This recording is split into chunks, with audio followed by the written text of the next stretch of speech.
복된 주일 예배 시간입니다. 여기까지 나오신 모든 분들 위해 하나님의 크신 은혜가 있기를 진심으로 기원합니다. 우리 말씀 읽기 본문은 구약 성경 중에서 신명기 23장입니다. 신명기 23장에는 여러 규정들이 나옵니다. 구약 성경 신명기에 나오는 규정들은 문자대로 지킬 것인지 아니면 그 정신을 받을 것인지 아니면 예수 그리스도 안에서 성취되었기 때문에 더 이상 지켜서는 안 될 것인지 잘 살펴서 읽을 필요가 있는 것입니다. 오늘 설교 주제를 보고 목사님 별거 다 하시네요. 제 주관 아닙니다. 성경에 이자 이런 것도 있습니까? 있을까요? 없을까요? 있습니다. 자, 물어봅니다. 이자율은 높은 게 좋습니까? 낮은 게 좋습니까? 예? 형편 따라 다르죠. 돈 빌려가는 사람은 낮을수록 좋고 돈 빌려주는 사람은 높을수록 좋고 그 수요 공급에 따라서 적절한 선에서 아마 이자율들이 결정될 것입니다. 우리는 성경 가운데서 이런 내용들을 읽으면서 그때 이스라엘 백성들은 문자대로 지켜야 될 말씀, 그러나 시대가 다르고 신약시대 그리고 더 이상 유대인들이 아니라 하나님의 선민 그리스도인들로서는 이 말씀을 문자적으로 지킬 것은 아닙니다. 그럼에도 성경을 읽으면서 이런 내용은 그 정신을 잘 살펴서 받는 것이 중요하다, 그렇게 생각하는 것입니다.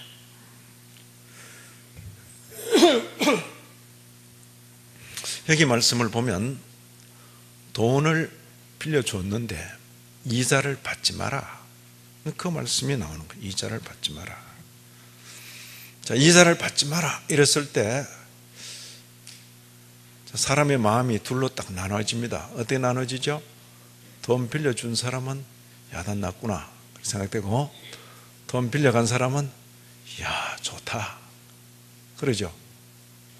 각자 마음이죠.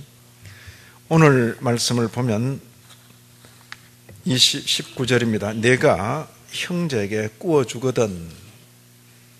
자, 빌려간 사람입니까? 꾼 사람입니까? 꾸어준 사람이죠. 이자를 받지 말지니.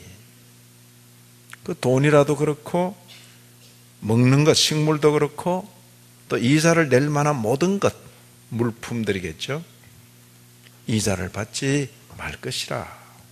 참, 우리는 현대 경제생활에 익숙하기 때문에 이런 말씀들이 낯설게 여겨질 수 있는 거죠. 그럴 때 제가 전문가도 아니고 또 경제 전문인도 아닙니다. 저는 목사입니다. 성경 말씀을 따라서 이 정신을 잘 드러내 말씀드리면 우리 이 교회에 모인 모든 성도님들, 우리 가운데는 경제 전문가도 계십니다. 한평생 돈 만지는 일로 평생을 보낸 분도 계실 것입니다.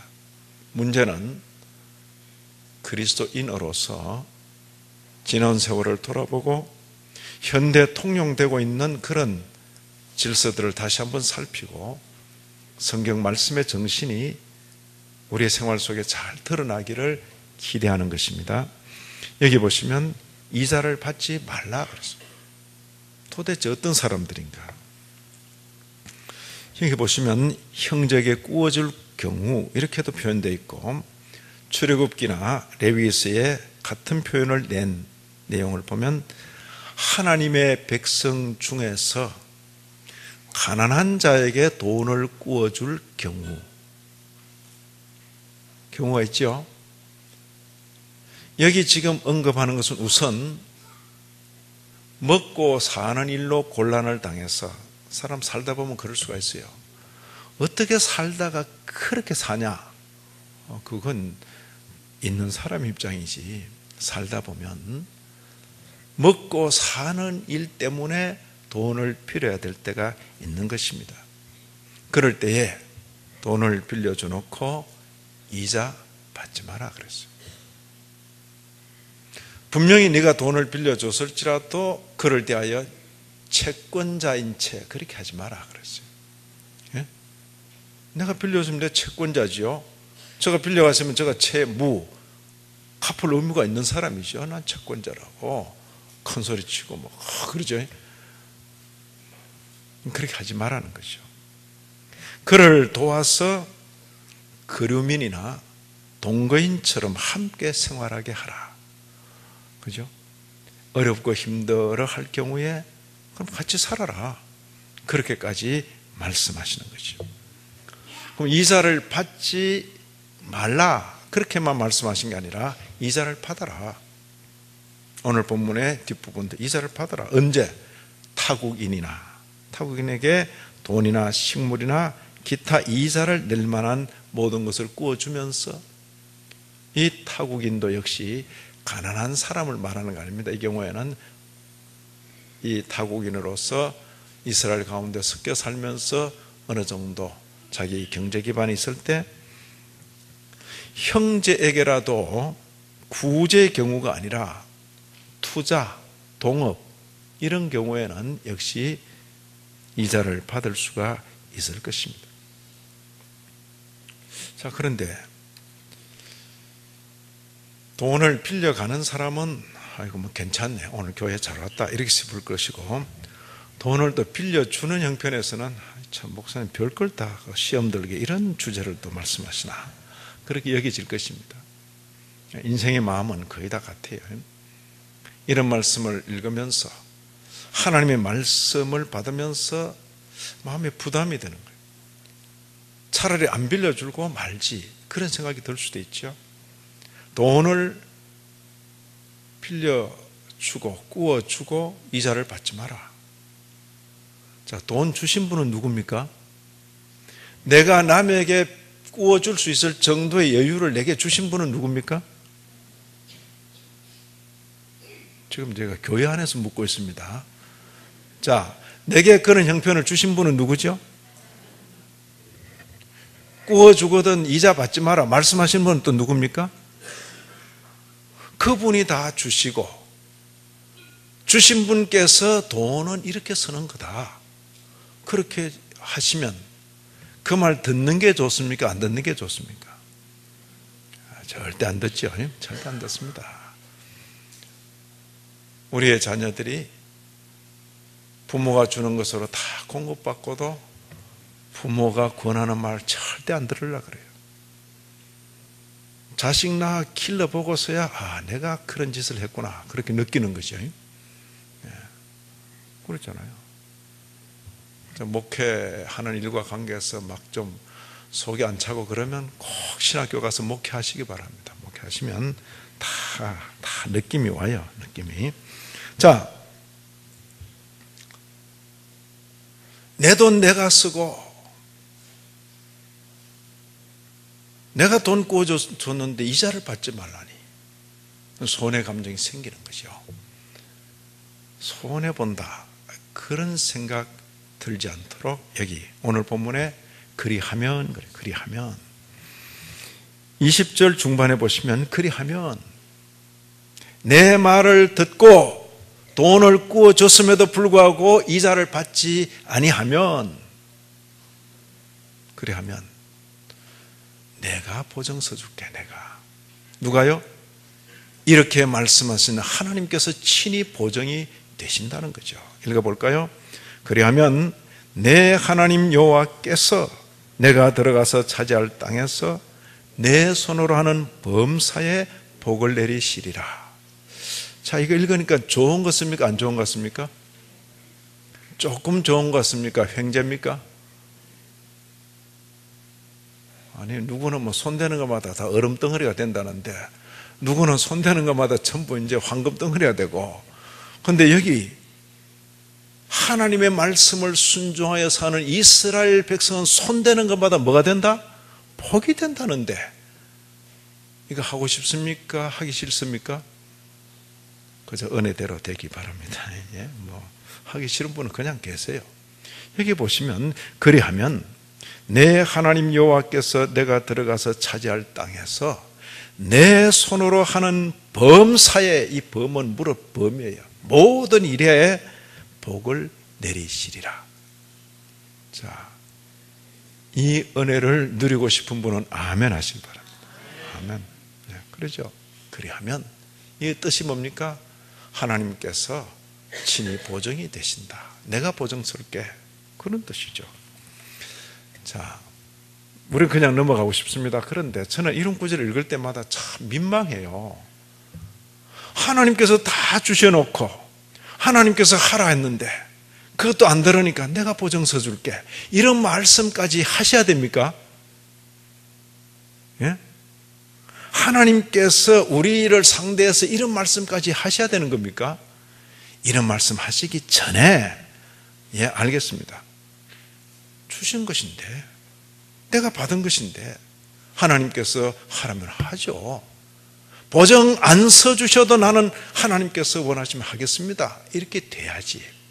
그런데 이제 인생의 마음이 악하다 보니까 다 받아놓고도, 옛날 이스라엘이나 오늘 그리스도인들이나 다 받아놓고도 하나님께서 말씀하시면 주저하는 거예요. 주저.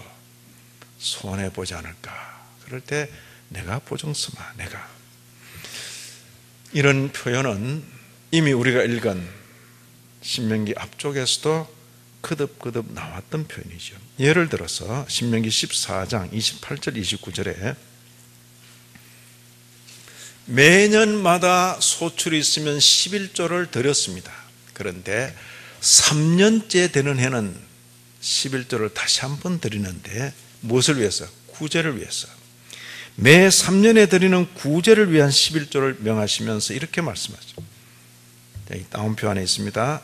매 3년 끝에 그의 소산의 10분의 1을 다 내어 내 성읍에 저축하여 너희 중에 분깃이나 기업이 없는 레윈과 내 성중에 거류하는 객 나그네와, 그리고 누굽니까? 고아와 과부들이 와서 먹고 배부르게 하라. 구제를 위한 11조죠. 아니, 금년 소출에, 금년 수확에 10분의 1 드리는 것도 벅찬데 지금 3년마다 또 10분의 1을 더 내라니 우리 허리가 휘어지겠습니다. 이러다가 망하죠. 그건 네 생각이고, 내가 다 주지 않았나? 너는 그런 소출을 거둘 수 있었는데 너와 함께 살면서, 이 땅에 함께 더불어 살면서 그런 수입이 없는 사람들이 있다. 아버지가 없는 사람, 남편이 없는 사람, 정처 없이 떠돌아다녀야 될 그런 나그네들, 그들을 위해서 그들이 와서 먹고 배부르게 할 만큼. 여기도 계속되는 본문에 그리하면 내 하나님 여호와께서 내 손으로 하는 범사에 내게 복을 주시리라. 아멘. 완전 기죽은 표현이네요. 아멘. 그래야면 내 하나님 여호와께서 내 손으로 하는 범사에 내게 복을 주시리라. 저는 이 구절을 소개하고 싶은 거예요. 그저 하나님 이름 부르면, 예수 이름 부르면, 교회 나오면, 새벽에 나오면, 금요일 저녁에 나오면 복 달라고, 복 달라고, 복 달라고. 점집 가서나 그렇게 하세요. 절간 가서나 그렇게 하세요. 교회 와서는 그렇게 하는 거 아닙니다. 이 구절을 읽어보시라고요. 내가 손대는 것마다 복 주시겠다는데 그거 하면 되잖아요. 복 달라는 말이 중요한 것이 아니라 손대는 것마다 복 주시겠다는데 그 일 하면 될 텐데. 그렇잖아요. 저는 저와 함께 신앙생활하는 성도 여러분들에게 그 구절을 소개해드리고 싶은 거예요. 이런 말씀을 알지 못해가지고 복 달라고 하는 그게 중요한 줄 알고, 복 달라는 말보다 10번, 100번, 1000번, 10,000번 복 달라고 비는 것보다 더 중요한 것은 복 달라 말을 한마디 하지 않아도 복 받지 않을 수 없는 그런 삶을 살면 되잖아요. 어떻게 해요? 네 손으로 하는 것마다 복을 주시리라는데 왜 그런 쉬운 길을 안 가는 거예요? 그렇잖아요. 내 손으로 하는 범사에 내게 복을 주시리라. 또 15장 10절 역시 신명기입니다. 이미 읽었습니다. 이스라엘 가운데 특별한 제도가 있습니다. 매 7년마다 면제해 주는 제도가 있어요. 돈 빌려간 지 5년 기다렸는데 6년 기다렸는데 아직 못 갚아. 7년이 됐어. 그러면 그거 그냥 면제해 줘라. 진짜 참 그러죠? 오늘 우리 이 상식에는 생각할 수 없는 일들이 그때 이스라엘 백성들에게 너희들 가운데는 이런 질서대로 살아라라고 말씀하신 거죠.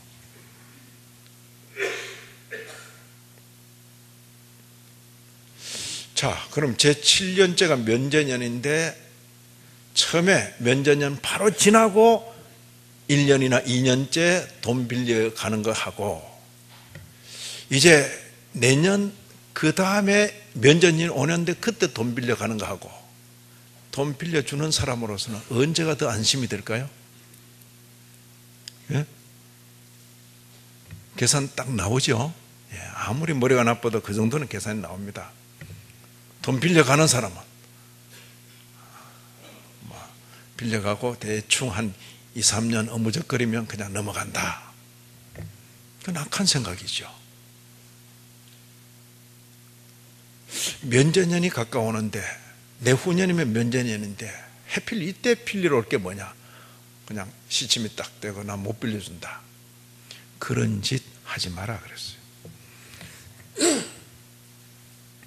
여기 15장 10절에 면제년이 가까웠을지라도 너는 반드시 그에게 줄 것이요 줄 때는 아끼는 마음을 품지 말 것이니라. 아니죠. 아끼는 마음이 있는데 어떡합니까? 품지 말라는데 아무리 버리려 해도 아끼는 마음이 생기는데 그 다음 말씀 이로 말미암아 내 하나님 여호와께서 내가 하는 모든 일과 내 손이 닿는 모든 일에 내게 복을 주시리라. 아멘. 아멘. 네가 하는 모든 일과 내 손이 닿는 모든 일에 내게 복을 주시리라. 이 말씀을 왜 놓치느냐 그 말이에요. 이 말씀을. 자, 제가 이런 말씀 드려도 마음이 별로 감동이 안 되죠. 부담 안 되고 그러죠. 신앙생활이 뭡니까? 바로 이런 하나님의 말씀을 듣고 그 말씀을 믿고 하나님을 신뢰해서 이 말씀을 순종하여 사는 그것이 신앙생활인 것입니다. 그런데 이런 말씀을 듣고 신뢰가 가지 않고 예배만 드리고 가지 뭐 찬양만 부르고 가면 되지 뭐 그거요 백날 해보세요. 백날 교회 가운데 직분이 뭐든지 아무 상관이 없는 거죠. 바로 이런 내용을 듣고 믿음이 가고 하나님 죄송합니다. 이런 말씀까지 하게 해서 너무 죄송합니다. 내가 보정설게 이런 말씀까지 하도록 해서 너무 죄송합니다. 그런 말씀 안 하셔도 되는데 하겠습니다. 우리가 몰라서 그렇지 이런 마음이 하나님의 마음이라면 하나님의 마음에 맞춰 살고 싶습니다. 이게 신앙생활이지요. 이런 신앙생활 하기를 결심하고 이런 신앙생활 하게 되는 저와 여러분 우리 교회 되기를 진심으로 기원합니다.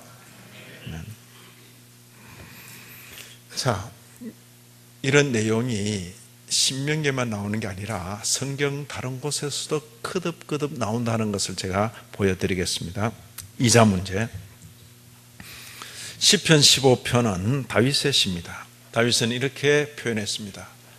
주님의 장막에 거할 자 누굽니까? 주님의 거룩한 산에 거할 자가 누굽니까? 그렇게 언급하면서 여러 가지 주의 계명을 지키는 자, 악을 행치 않는 자 하면 가운데 이 이자 문제를 언급하는 것이죠.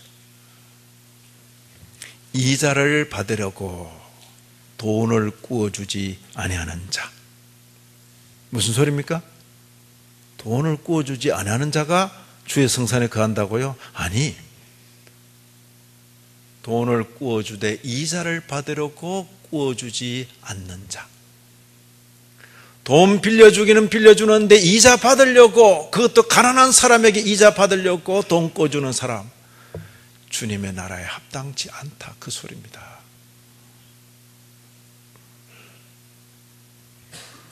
잠언 28장, 잠언은 솔로몬의 잠언이죠. 잠언 28장 보시면 헛된 욕심, 어떤 욕심? 가난한 사람에게 돈 빌려주는 그걸 계기로, 갚기 어려운 사람에게 돈 빌려주는 걸 계기로 높은 이자를 받아내서 내 재산을 많이 늘렸다. 그래, 헛된 욕심을 부리지 말라는 것이요. 중한, 무거운 별리로, 그죠? 이자율이 높은 거죠. 고리죠. 자기 재산을 늘리는 것은 가난한 사람을 불쌍히 여기는 자를 위해 그 재산을 저축하는 것이니라. 자, 자기가 쓴다는 말입니까? 못 쓴다는 말입니까? 뭔 소리인지 잘 모르겠어요. 자, 다시 한번 봅니다. 중한 별리로, 고리로, 그러죠. 자기 재산을 늘리는 것은 그게 잘했다는 겁니까? 못했다는 겁니까? 재산을 많이 모아놨어요. 모아놨는데 자기 딴에는 자기 이름으로 분명히 모아놨는데 가난한 사람을 불쌍히 여기는 자, 이 사람 누구죠? 돈 빌려주고 이자 안 받는 사람이죠. 그를 위해서 그 재산을 저축한 것밖에 안 된다, 그 이야기죠. 모으기는 네가 실컷 모았다마는 네가 못 산다, 그 이야기입니다. 에스겔서, 이것은 에스겔 선지자는 유다 멸망기의 선지자입니다. 기회는 다 지나가 버렸어요. 다 지나갔다고. 에스겔 18장 이하 여러 구절에서 반드시 살 의인, 반드시 죽을 악인들을 언급하면서 이렇게 표현했어요. 별리 높은 이자를 위하여 구워주지 아니하며, 이자 챙기려고 돈 구워주지 않는 것 괜찮은 거다, 그 이야기입니다. 이자를 받지 아니하며 반드시 살 의인과 관계해서 그렇게 언급된 거죠. 반드시 죽을 악인과 관계해서 이렇게 언급되어 있습니다. 이자를 위해서 구워주거나 이자를 가난한 사람에게 받거나. 대단하죠? 손을 금하여 가난한 자를 압제하지 아니하며 별리나 이자를 받지 아니하여 내 규례를 지키며 내 율례를 행할진대. 이자와 관계해서 분명히 말씀하고 있죠. 그리고 멸망기에 처했던 예루살렘 거민들입니다. 거룩한 도시에 살고 있던 그들에게도 이렇게 그들의 죄악상을 지적한 거죠. 내가 높은 이자 돈과 이자를 받았으며, 변돈하는 것이 별리를 붙인 돈이죠. 이자를 받았으며 이익을 탐하여 이웃을 속여 빼앗았으며 나를 잊어버렸도다. 주신 분을 잊어버리니 별일을 다 한다, 그 이야기죠. 자, 성경 여러 곳에서 그런 나라가 망해버렸습니다. 예루살렘에 살던 유대 백성들이 바벨론 땅으로 포로 잡혀갔습니다. 70년 만에 그 후손들이 예루살렘으로 다시 돌아왔습니다. 그렇게 참 어렵게 포로 잡혀갔다가 그 후손들이 다시 돌아오고 예루살렘에 살면 정말 하나님 말씀 앞에서 정말 하나님 말씀대로 살 것 같은데 현실의 힘은 더 강해요. 예루살렘에서 살겠다고 돌아온 사람들 다 신앙 좋은 사람들입니다. 그런데 살다 보면 형편이 어려워서 돈을 빌려 가야 될 때도 있고, 그걸 제때 못 갚다 보니까 빚에 빚을 낳고, 그래서 자기 몸을 팔아야 될 때가 있는 것입니다. 같은 유대인들끼리 돈 있는 사람이 돈 없는 사람을 마치 노예 부리듯이 그렇게 됐을 때에 느헤미야 총독이 이건 너무하다, 이건 아니다 그랬어요. 이건 아니다. 여기 귀족들과 민장들, 그렇죠? 높은 사람들이죠. 지위가 있는 사람들이죠. 이스라엘 민족 중에 돌아온 포로민들 중에 지휘자들이죠. 교회로 말하면 중직자들이죠. 귀족들과 민장들을 꾸짖어 그들에게 이르기를 너희가 각기 형제에게 높은 이자를 취하는도다. 그래서 이렇게 어려운 형편의 사람 더 어렵게 만들지 않는가, 그 이야기죠. 이게 여기까지가 구약에서 우리가 읽을 수 있는 이자와 관계된 내용인 것입니다. 신학적으로 이것을 잘 살피지 못하면 구약 하나님의 말씀에 나온 것이기 때문에 문자적으로 매이기 쉬운 것입니다. 지난번에 절기 문제를 다룰 때도 말씀드렸죠. 우리가 읽더라도 문자대로 지키는 것은 아니다 그랬습니다. 그 정신을 취하는 것이다. 여기 구약 성경을 읽고 거의 종교개혁 때까지 중세교회 시대를 포함해서 종교개혁 때까지 교회 가운데서는 문자대로 이걸 지키려고 했던 것입니다. 그렇죠? 그래서 이자는 안 된다 그랬어요. 그런데 종교개혁을 거치면서 성경에 대한 그 안목, 신학적인 안목이 있는 것이죠. 마치 구약 성경 율법을 지켜야 되나 말아야 되나, 어떤 거 보면 율법을 지키라고, 어떤 건 지키지 말아야 했는데, 그래서 종교개혁자들이 율법 가운데도 의식법은 아니고 예수에게서 성취되었기 때문에 더 이상 지키지 않고, 시민법은 그 정신을 취하고, 그리고 도덕법은 항상 지켜야 될 말씀이다. 그렇게 한 것처럼 칼뱅의 경우에 이자도 경우가 다르다, 이렇게 이야기를 해준 것입니다. 이게 굉장한 착안이죠. 같은 이자라 할지라도 경우가 다르다. 돈을 빌리는 경우에 경우가 다르다는 거죠. 지금 성경에서 언급하고 있는 이것은 먹고 살기 위한, 그래서 돈을 비는 거죠. 그걸 소비 대부라, 그렇게 대부, 돈을 빌리는 거죠. 소비, 먹고 살기 위한 소비 대부다. 그래서 그에 비해서 돈을 빌리는 경우에 산업, 투자를 위한 그런 대부, 돈을 빌리는 경우가 있다. 그걸 산업 대부라, 그렇게 표현했습니다. 여기 교환에 소비 대부, 산업 대부, 그렇게 구분을 한 거죠.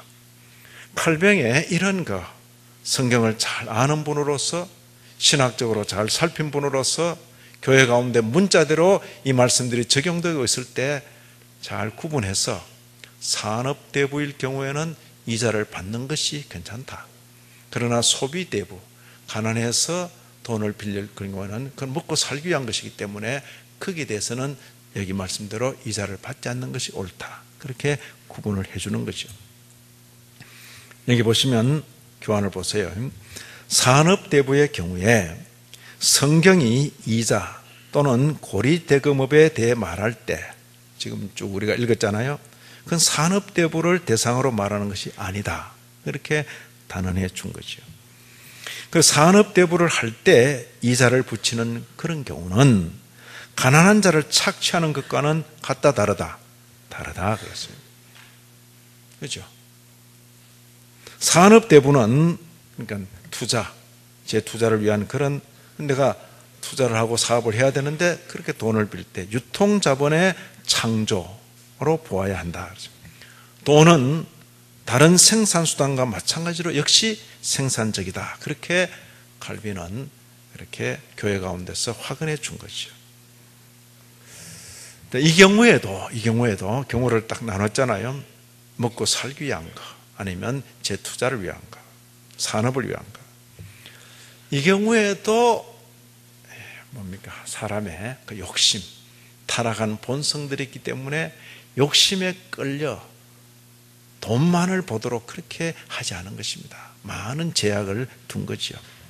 여기 교환의 5번에 3번 보시면 이자 제도를 산업대부의 경우 허용하면서도 동시에 많은 제약을 가한 거죠. 왜냐하면 사람의 본성이 자꾸 탐욕적이기 때문에, 돈 가진 사람은 더 가지기를 원하기 때문에, 가난에 처한 사람을 돕는 일에 사용되어야 할 돈을 이윤 추구하는 일에 투자하는 행위는 탐욕의 행위다. 그렇죠. 우리나라 이제 경우에도 나라 살림을 살 때 이런 면을 잘 살펴야 되는 것이죠. 교회의 경우는 특히 더 조심스러운 거죠. 교회. 그리고 이런 정신이 잘 드러나야 될 성도들 사이, 교회의 경우에는 굉장히 조심스럽게 처신해야 할 것입니다. 그리고 법이 허용한다 하더라도, 우리는 대개 법에 맞추어 살면 되죠. 법이 허용한다 하더라도 가난한 자로부터 이자를 받는 것은 불법이다. 그렇죠? 법이 허용하시면 합법이잖아요. 그러나 주의 교회 성도들에게는 그게 불법으로 여겨져요. 왜냐하면 말씀에 맞지 않으니까. 그러죠. 세상 법은 그 수준에서 움직일지라도 하나님의 백성들 사이에 통용되는 그 수준은 그보다는 높아야 된다는 거죠. 자, 이 말씀을 우리는 가슴에 많이 새겨야 할 것입니다. 법이 허용한다 하더라도 가난한 자로부터 이자를 받는 것은 그건 안 된다. 또 이런 경우 있죠. 산업대부 경우입니다. 수입이 생길 줄 알고 돈을 빌렸는데 수입이 그만큼 못 나왔다. 그럴 때는 이자율을 낮춰주라는 거죠. 굉장히 합법적이죠. 합리적이죠.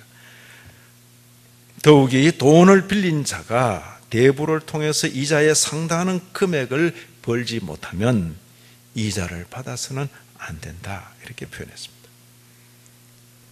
그리고 정당한 이윤을 초과해서 이자를 부과하는 것은 비판의 대상이 되어야 한다. 굉장히 이자를 산업대부의 경우에 허용하면서도 그러나 욕심에 이끌리지 않도록, 그리고 돈 빌려간 사람의 그 형편과 처지를 잘 살펴서, 결국 뭡니까? 네가 그 형편 됐을 때에 네가 받을 그런 경우를 거꾸로 적용하라. 그 이야기죠. 거꾸로 적용하라. 칼뱅이 그 시대에, 종교개혁 그 시대에 바로 이런 식으로 성경을 문자대로 적용해서 이자를 전면적으로 금하는, 그것이 아니라 그 성경을 잘 읽고 성경의 정신은 이것인데 그걸 소비대분지, 산업대분지 경우를 나누고, 소비대부의 경우, 가난한 사람의 경우에는 끝까지 이 말씀을 지켜나가고, 그렇지 않고 산업대부의 경우에는 적절하게 합리적인 선에서 이익을, 남의 돈 빌려서 이익을 가졌으면 그렇잖아요. 그만큼 남에게 그 빌려온 때 줘야 되는 거죠. 내 이익에 그도 참여할 수 있도록 해줘야 되는 거죠. 거꾸로 이익 될 줄 알고 빌려서 투자했는데 그만큼 벌이가 안 됐을 때는 돈 빌려준 쪽에서, 기대한 쪽에서 그만큼 처음에 약속한 대로 이자를 다 받아내는 게 아니라 그만큼 봐주는 것이죠. 이게 굉장히 상식적인 선인 거죠. 세상 법이 허용한다 해서 그 법의 기준에 맞춰 사는 것이 아니라 세상 법으로는 합법적일지라도 이건 불법이다. 이렇게 표현하는 이런 거 신앙의 수준, 안목이 필요한 거죠. 한 세기 전에 독일의 사회학자, 사회과학자지요. 막스 베버 같은 이는 그의 서책에서 이렇게 표현했어요. 프로테스탄트의 윤리, 개신교 윤리죠. 특히 칼뱅의 이 윤리, 이것이 자본주의 정신에 미친 그 영향을 연구했죠. 그리고는 바로 이런 거, 문자로 매이지 않고 그 정신을 잘 드러내고, 우리 시대에 바로 이런 정신을 드러내고 하나님의 부르심을 받아서 우리는 이 일을 한다 하는 그 소명의식과 함께 이 자본주의를 꽃피우게 한 그런 정신이 바로 이런 것이 아닌가, 그렇게 표현하기도 한 것입니다. 자, 저와 여러분 경제 사회 속에 살면서 경제 활동을 하고 때로 돈을 빌리기도 하고 빌려주기도 합니다. 객관적인 공적 기관 은행들과 관계에서는 은행 그 관계에서 그렇게 할 것이고, 은행의 그 규정이라는 것도 사람이 만든 겁니다. 하늘에서 떨어진 거 아니에요. 그럴 때 여기 은행에 종사하는 분도 계실 것이고 그렇잖아요. 그럴 때에 이런 원리가 은행이라는 공적 기관에서도 잘 적용이 돼야죠. 나라의 법도 사람이 만드는 겁니다. 그렇잖아요.